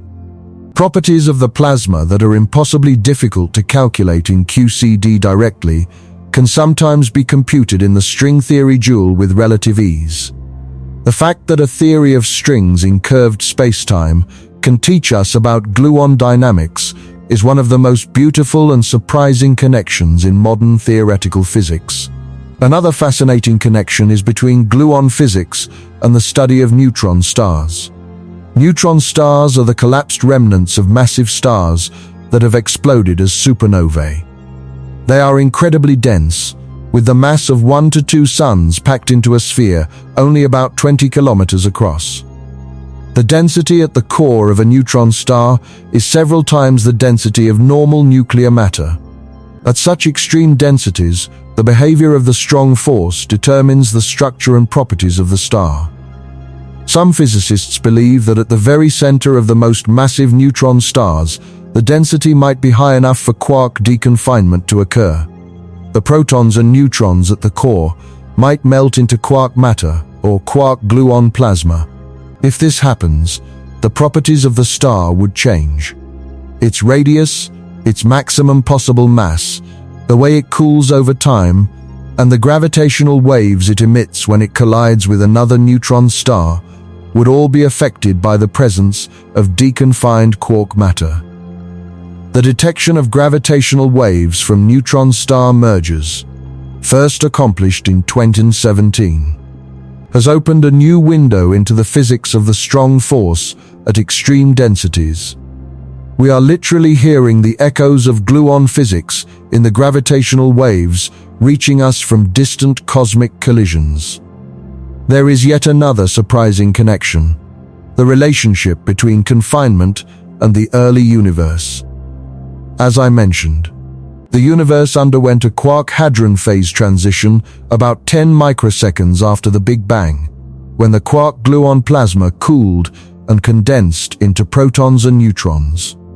This phase transition may have left observable traces in the cosmic background radiation or in the distribution of matter in the universe. Some theories suggest that the transition could have produced tiny black holes, cosmic strings, or other exotic relics. If any of these are ever discovered, they would be fossils of the moment when gluons first became confined, frozen relics of the birth of matter itself. Let me now take you through one more deep concept that is essential for understanding why gluons behave as they do. I want to explain the concept of running coupling in QCD in greater detail, because it is perhaps the single most important concept for understanding both asymptotic freedom and confinement from a unified perspective. In any quantum field theory, the strength of an interaction is characterized by a number called the coupling constant. In electromagnetism, this is the fine structure constant, approximately 1 divided by 137. In QCD, the coupling constant is denoted alpha S, the strong coupling constant. But calling it a constant is misleading, because it is not really constant. It changes depending on the energy scale at which you measure it. This is the phenomenon of running coupling. At very high energies, corresponding to very short distances, alpha S is small, about 0.1 or so. The strong force is weak, and quarks are nearly free. This is the regime of asymptotic freedom. As you decrease the energy, corresponding to increasing distance, alpha S grows. At the energy scale of about 1 GeV, roughly the mass of a proton, alpha S becomes of order 1. The force is truly strong. Perturbation theory is useless. Confinement dominates. And at lower energies still, alpha S grows further without bound, approaching infinity in the simplistic perturbative formula. Of course, this infinity is not physical. It simply means that our mathematical approximation breaks down. But it signals that at large distances, the strong force becomes overwhelmingly powerful, consistent with confinement. The running of alpha S is governed by a differential equation called the renormalization group equation, or the beta function. The beta function tells you how the coupling changes as you change the energy scale. In QCD, the beta function is negative at high energies, which means the coupling decreases as energy increases. This negative beta function is the mathematical expression of asymptotic freedom. It arises because gluon self-interaction contributes an anti-screening effect that dominates over the screening from quarks. Specifically, the one-loop beta function in QCD depends on the number of colors and the number of active quark flavors. As long as the number of quark flavors is less than about 16.5, asymptotic freedom holds. In nature, there are 6 quark flavors, well below this limit. The running of the strong coupling has been measured experimentally at many different energy scales, from the relatively low energies of tau lepton decay to the very high energies of collisions at the LHC. All measurements are consistent with the predicted QCD running. This is one of the most precisely confirmed predictions of QCD and provides overwhelming evidence that the theory is correct. Now, let me bring together all the threads of this story to explain the complete picture of why gluons trap themselves. The explanation has multiple layers, each building on the previous one. Layer 1. Mathematical necessity. The strong force is described by an Su-gauge theory. The non-abelian structure of Su mathematically requires that the force carriers, the gluons, carry color charge. This is not optional. It is built into the mathematics of the symmetry. Layer 2. Self-interaction follows from color charge. Because gluons carry color charge, they feel the strong force. Because they feel the strong force, they interact with each other. 3 gluons can interact at a vertex. 4 gluons can interact at a vertex. This is completely unlike photons. Layer 3. Anti-screening causes the coupling to grow at large distances. Virtual gluon loops in the vacuum amplify the color charge at large distances rather than screening it. This makes the effective coupling grow without bound as distance increases. The force does not weaken, it strengthens. Layer 4. The growing coupling creates flux tubes. As the force strengthens with distance, the field lines between quarks do not spread out. Instead, they are pulled together by gluon self-interaction into narrow flux tubes. The energy in these tubes grows linearly with length. Layer 5. The linear potential means permanent confinement. Because energy grows without bound as you try to separate colored objects, no colored object can ever be isolated. The universe will always create new particles to prevent the existence of free color charges. Quarks are confined, and gluons, which carry color charge, are confined too. So the chain is, non-abelian symmetry leads to color-charged force carriers, which leads to self-interaction, which leads to anti-screening, which leads to a growing coupling at large distances, which leads to flux tubes, which leads to a linear potential, which leads to confinement. Each step follows inevitably from the previous one. The gluon traps itself because the mathematical structure of the theory requires it to carry the very charge it transmits, and the physical consequences of carrying that charge include being imprisoned by the force it creates. There is something almost poetic about this self-referential nature. The gluon is the agent of the strong force. It creates the strong force between quarks by being exchanged between them. But in creating that force, it subjects itself to that same force. It cannot escape its own creation. It is the architect that builds its own prison. The painter trapped inside its own painting. The author written into its own story and unable to write itself out. Let me now discuss a few more advanced topics that round out our understanding. First, let us talk about the topology of the QCD vacuum. This is one of the most subtle and fascinating aspects of gluon physics. The QCD vacuum, the supposedly empty state with no particles, actually has a complex internal structure with topological features. These features are related to configurations of the gluon field that cannot be smoothly deformed to zero. One important topological structure is called an instanton. An instanton is a localized configuration of the gluon field in Euclidean spacetime that represents a quantum tunneling event between different vacuum states. Instantons have profound physical consequences. They violate a symmetry called chiral symmetry, which in turn explains why certain particles are unexpectedly heavy. Instantons also provide a mechanism for quark interactions that cannot be described by ordinary gluon exchange. Another topological structure is the theta vacuum. The QCD vacuum is not a single unique state, but a family of states labeled by an angle called theta. This angle determines the strength of certain symmetry-violating effects in the strong force.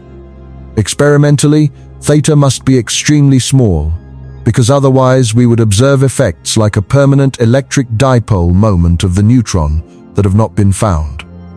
Why theta is so small is known as the strong CP problem, and it is one of the outstanding puzzles of particle physics. One proposed solution involves a hypothetical new particle called the axion, which would dynamically drive theta to zero. If axions exist, they could also constitute some of the dark matter in the universe.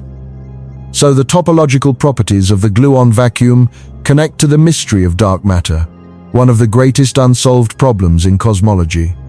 Let me also discuss the phenomenon of chiral symmetry breaking, which is intimately connected to gluon dynamics and confinement. In the limit where quarks are massless, QCD possesses an exact symmetry called chiral symmetry. This symmetry would imply that for every hadron, there should be a partner hadron with opposite parity but the same mass. But we do not observe such partners in nature. The rho meson, for example, does not have a partner of equal mass with opposite parity. The symmetry is broken. How does it break? Through the dynamics of the QCD vacuum, driven by gluons. The strong interactions between quarks and gluons and the self-interactions among gluons create a vacuum state in which quark-antiquark pairs condense. This condensate, called the chiral condensate, fills all of space and breaks the chiral symmetry spontaneously. The breaking generates three very light particles called pions, which are the Goldstone bosons of the broken symmetry. If quarks were truly massless, pions would be exactly massless. Because quarks have small but non-zero masses, pions are very light but not exactly massless. This chiral symmetry breaking is responsible for a large portion of the proton mass, in addition to the gluon field energy we discussed earlier. The chiral condensate contributes to the energy of the vacuum inside the proton, adding to its mass.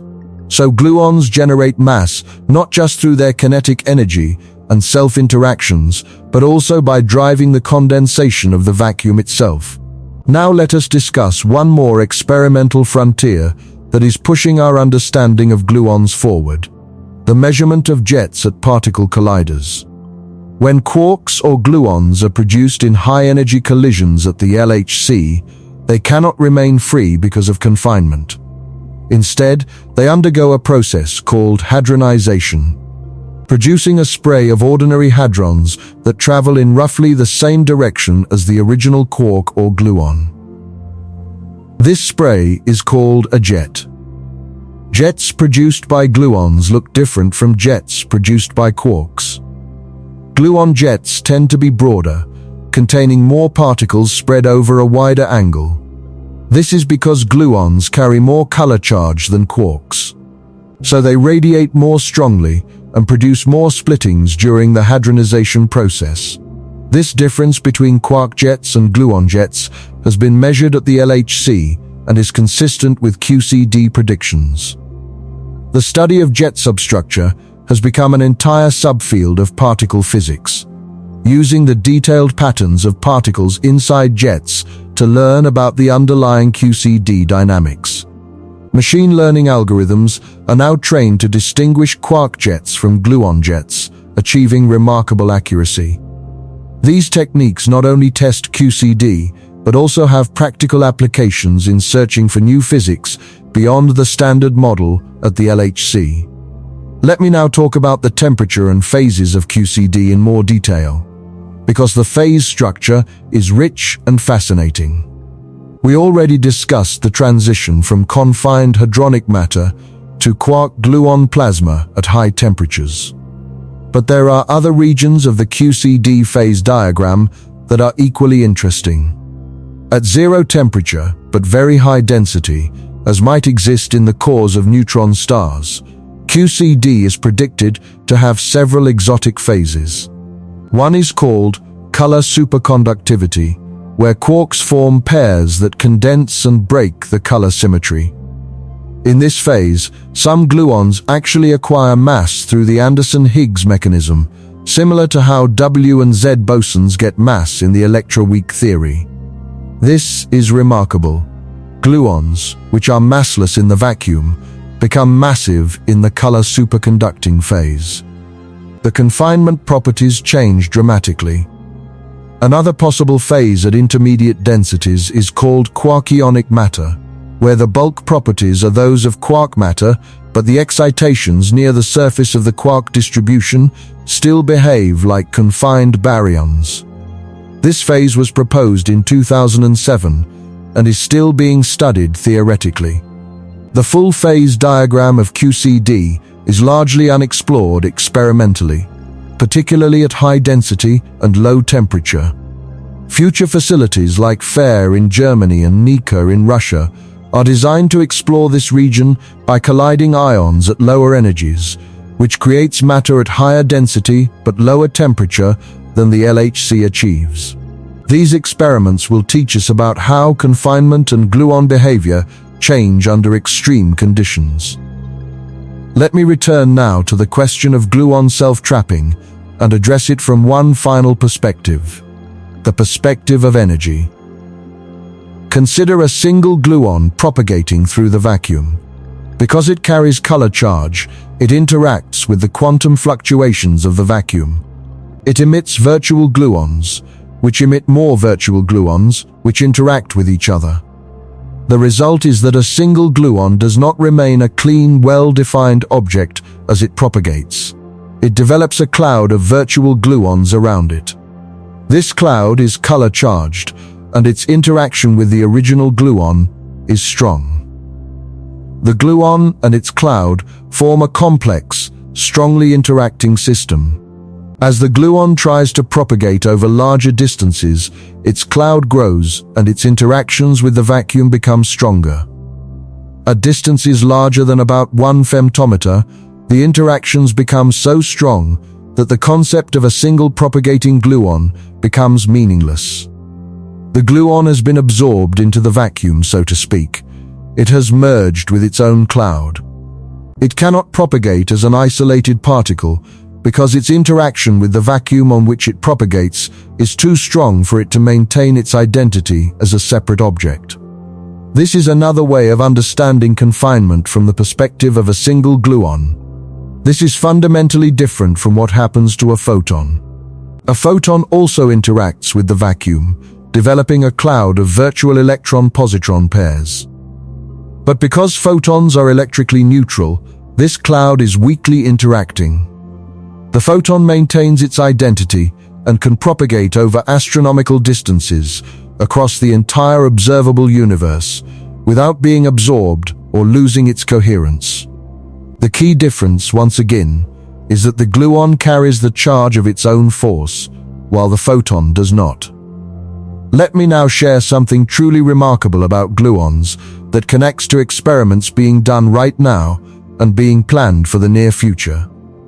Physicists are working toward creating the most detailed, three-dimensional map of the interior of a proton. This is called proton tomography, and it aims to show exactly where the quarks and gluons are located inside the proton, not just in terms of momentum fractions, but in terms of actual spatial positions. The theoretical framework for this is provided by quantities called generalized parton distributions, or GPDs, and transverse momentum-dependent distributions, or TMDs. These functions encode the full three-dimensional structure of the proton, including the spatial distribution of gluons, their momentum distributions, their orbital angular momentum, and their correlations with each other. Measuring these quantities requires extremely precise experiments that are at the frontier of current technology. The electron-ion collider is designed to make measurements of GPDs and TMDs with unprecedented accuracy. When it begins taking data, expected in the early 2030s, it will produce the first true three-dimensional images of the gluon distribution inside the proton. We will see, for the first time, exactly where the gluons are concentrated, how they move, and how they contribute to the proton's properties. Early indications from current experiments, particularly at HERA, the electron-proton collider that operated in Germany until 2007, and from the LHC, suggest that gluons dominate the interior of the proton at small momentum fractions. When you probe the proton at high resolution, you find more and more gluons. The proton at high energies is essentially a dense ball of gluons with a few quarks mixed in. Understanding this gluon-dominated regime is essential for understanding the strong force, and may also have practical implications for understanding the backgrounds in experiments searching for new particles at the LHC. Now, let me address a conceptual point that sometimes confuses people when they first learn about gluons and confinement. Some people ask, if gluons are confined and can never be observed directly, how do we know they exist? This is a fair question, and the answer is multifaceted. First, the entire framework of QCD, with its 8 gluons, makes hundreds of precise predictions that have been verified experimentally. The theory predicts the masses of hadrons, the cross-sections of collisions, the properties of jets, the running of the coupling constant, the behavior of the quark-gluon plasma, and countless other observables. All are confirmed. If gluons did not exist, this vast web of successful predictions would be an extraordinary coincidence. Second, while we cannot isolate individual gluons, we can observe their effects directly. Gluon jets are routinely produced and identified in collider experiments. The 3 jet events first observed at the Petra Collider in Hamburg in 1979 were direct evidence for gluon radiation. When a quark emits a gluon, and that gluon has enough energy, it produces its own separate jet. The angular distributions and energies of these 3 jet events precisely match the predictions of QCD for gluon emission. Third, the internal structure of protons as measured in deep inelastic scattering requires gluons. The momentum distributions of quarks inside the proton are modified by gluon radiation in specific ways predicted by QCD. The pattern of scaling violations, the way the quark distributions change with the energy of the probe, quantitatively requires the existence of gluons carrying approximately half the proton's momentum. Fourth, lattice QCD, which explicitly includes gluon fields in its simulations, reproduces the observed hadron spectrum with impressive accuracy. Remove the gluon fields, and the predictions collapse. So while no single gluon has ever been held in a bottle and inspected, the evidence for their existence is overwhelming, comparable to the evidence for any other fundamental particle. Confinement prevents direct isolation, but it does not prevent indirect observation. Let me now discuss one of the most beautiful thought experiments in physics that illuminates the nature of gluon confinement. Imagine you have a very powerful and very precise pair of tweezers, and you grab a single quark inside a proton and try to pull it out. What happens? As you begin to pull, you feel resistance. The flux tube between your quark and the other quarks in the proton stretches. The force you feel is approximately constant, about 14 tons regardless of how far you have pulled, because the flux tube has constant energy per unit length. You keep pulling. The flux tube stretches to 1 femtometer, 2 femtometers, 3 femtometers. Energy is building up in the tube, 1 GeV, 2 GeV, 3 GeV. Now, the mass of a pion is about 0.14 GeV. The mass of a quark-antiquark pair is even less. So by the time you have stretched the tube by just a fraction of a femtometer, there is already enough energy in it to create new particles. At roughly 1 femtometer of stretching, the energy is sufficient for pair creation to become likely. A new quark-antiquark pair materializes from the energy of the tube. The tube snaps at the point of creation. Now you are holding your original quark, which is joined with the new antiquark to form a meson. And the remaining original quarks in the proton have been joined by the new quark to maintain their color neutrality. You did not extract a free quark. You created a new hadron. The net color that left the proton is 0. Confinement is preserved. But what if you pulled really fast, faster than the speed of light? First, you cannot, because nothing travels faster than light. But even if you could somehow impart enormous energy to the quark instantaneously, the result would be the same, just more dramatic. Instead of one pair being created, dozens or hundreds of pairs would form from the enormous energy involved, producing a jet of hadrons all flying in the same direction. This is exactly what happens in high-energy collisions. Quarks receive enormous energy and produce jets. But free quarks never emerge. This thought experiment illustrates something profound. Confinement is not about a barrier that particles cannot cross. There is no wall around the proton that keeps quarks inside. Instead, confinement is about the nature of the field itself.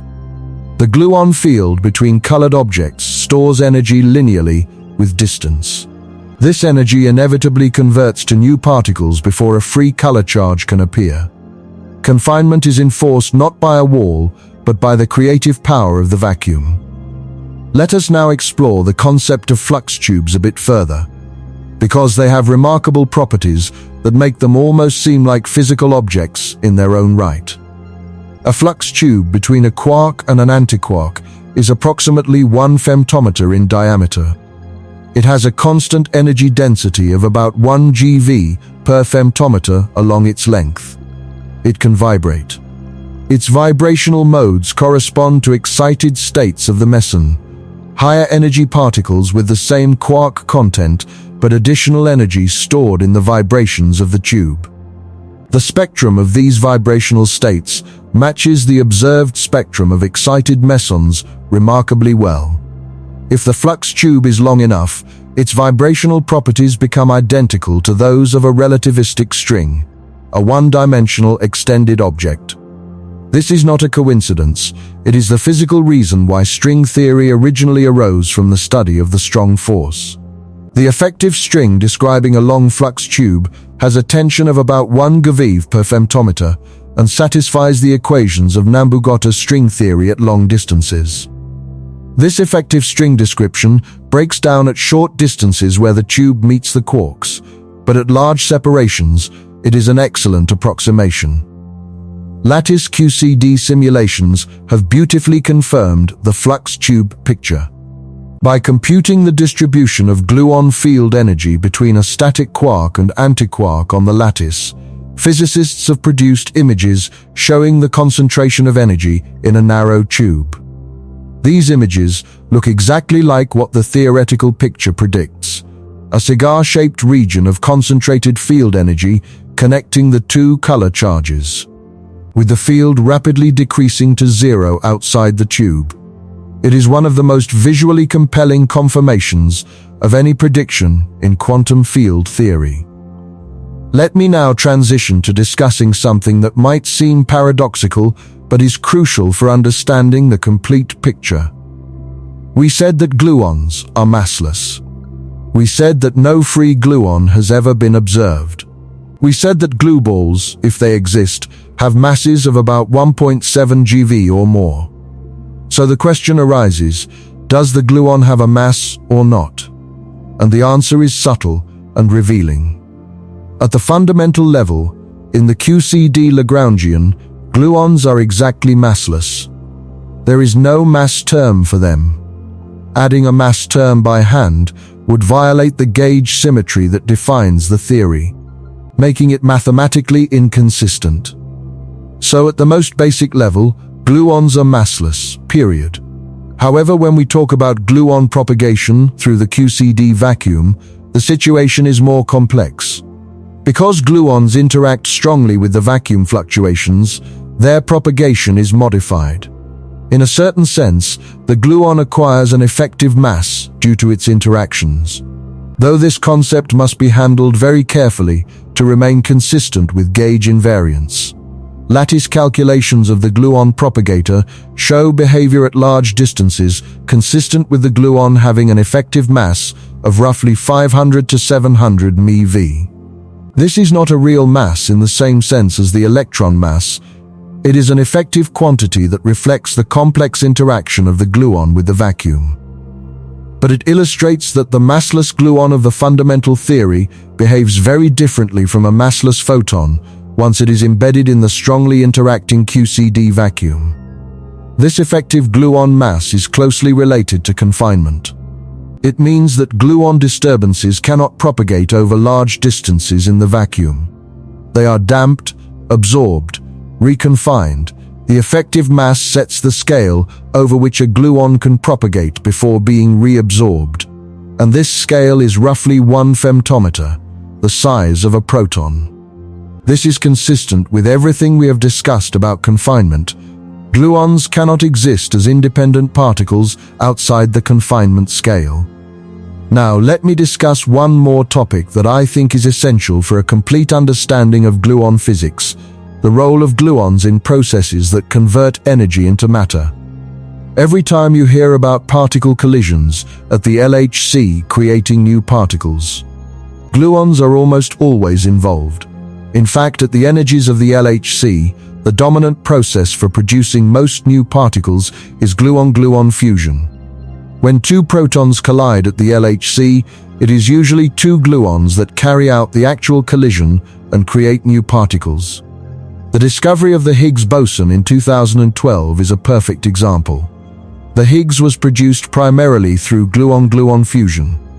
Two gluons, one from each incoming proton, interacted through a loop of virtual top quarks to produce the Higgs boson. Even though the Higgs does not interact directly with gluons, the gluons found a way to create it through an intermediate step. This illustrates the dominance of gluons in high-energy proton collisions. The gluons inside the proton are the workhorses of high-energy physics. Similarly, the top quark, the heaviest known fundamental particle, is produced predominantly through gluon-gluon fusion at the LHC. Pairs of top quarks emerge from the annihilation of two gluons, one from each proton beam. Without gluons, we could not produce these particles, and we could not study them. Let me also mention an area where gluon physics intersects with nuclear physics in a fascinating way. When you have not just a proton, but a heavy nucleus with many protons and neutrons, the gluon fields of all those nucleons overlap and interact. Inside a lead nucleus with 208 nucleons, the gluon density is enormous. At high energies, these dense gluon fields are expected to form the color glass condensate that we discussed earlier. But even at lower energies, the collective gluon fields of a nucleus modify the behavior of quarks and gluons inside individual nucleons. This phenomenon is called nuclear shadowing or nuclear modification of parton distributions. Understanding how gluons behave inside nuclei is crucial for interpreting heavy ion collision experiments and for understanding the initial conditions of the quark-gluon plasma. It is also one of the key physics goals of the electron-ion collider, which will be able to probe the gluon content of nuclei over a wide range of energies and densities. As we approach the end of this journey, I want to reflect on what makes the gluon story so remarkable in the broader context of human understanding of nature. Throughout history, humans have sought to understand what things are made of and what holds them together. The ancient Greeks proposed atoms and void. Medieval alchemists sought to transmute elements. Newton described gravity. Faraday and Maxwell described electromagnetism. Rutherford discovered the nucleus. Quantum mechanics revealed the wave-particle duality. Each step in this long history peeled back a layer of nature's onion, revealing something deeper and more fundamental. The gluon story represents perhaps the deepest layer we have yet reached for ordinary matter. It tells us that the stuff we touch, the mass we carry, the weight that pulls us toward the earth, is ultimately not substance at all. It is a process. It is activity. It is the endless, self-reinforcing dynamic of a massless force carrier that creates its own confinement through its own interactions. Mass is not a property of any one particle, it is an emergent consequence of gluon dynamics. This is reminiscent of certain philosophical traditions that have long suggested that reality is ultimately process rather than substance, activity rather than thing, becoming rather than being. Physics has arrived at a similar conclusion through mathematics and experiment. The proton, that fundamental building block of the material world, is not a static object. It is a dynamic, seething, endlessly active system of quarks and gluons in constant motion. It exists because gluons refuse to be free, and their imprisonment generates the energy that we experience as mass. Let me gather one final set of remarkable facts about gluons that we have not yet mentioned to underscore just how extraordinary this particle is.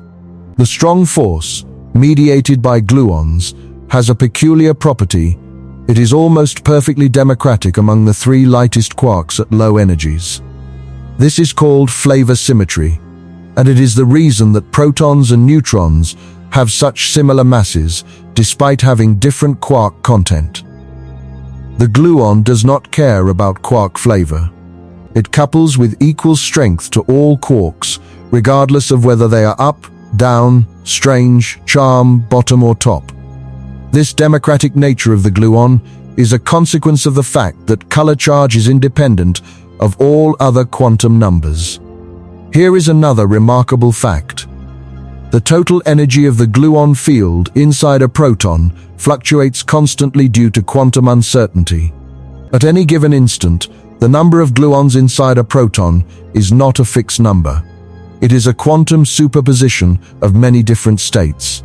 Sometimes there are more gluons, sometimes fewer. The average number of gluons depends on what energy resolution you use to count them. At the energy scales probed by the LHC, the average number of gluons inside a proton is very large. Potentially hundreds or more, depending on the momentum fraction you consider. The proton is, in a sense, mostly made of gluons by number as well as by energy. And here is perhaps the most mind-bending fact of all. The gluon field is responsible not just for holding quarks together and creating mass, but also for the existence of essentially every complex structure in the universe. Without the strong force, the only stable atom would be hydrogen. All heavier elements, from helium to carbon to iron to uranium, require nuclear binding provided ultimately by the gluon-mediated force between quarks. No gluons, no periodic table beyond hydrogen, no carbon, no organic chemistry, no oxygen, no water, no iron, no rocky planets. The diversity of the material world, the richness of chemistry, the possibility of complex life, all trace back to a massless particle that traps itself through its own self-interaction. Now let us bring everything together in a final synthesis. We asked at the beginning, what is a gluon made of? And why does it trap itself? The answers we have found are profound and interconnected. A gluon is made of the gluon field, a fundamental quantum field that permeates all of space. It is a ripple in this field, an excitation, a quantum of strong force energy. At our current understanding, it is not made of anything smaller. It is fundamental. And it traps itself because of a chain of logical necessities, each link forged by the mathematical structure of nature. The strong force is based on the SU symmetry group. This symmetry is non-abelian, meaning its operations do not commute. The non-abelian structure mathematically requires that the force carriers carry color charge. Carrying color charge means feeling the strong force. Feeling the strong force means interacting with other gluons. Interacting with other gluons means anti-screening, which means the force grows with distance. A force that grows with distance means linear confinement.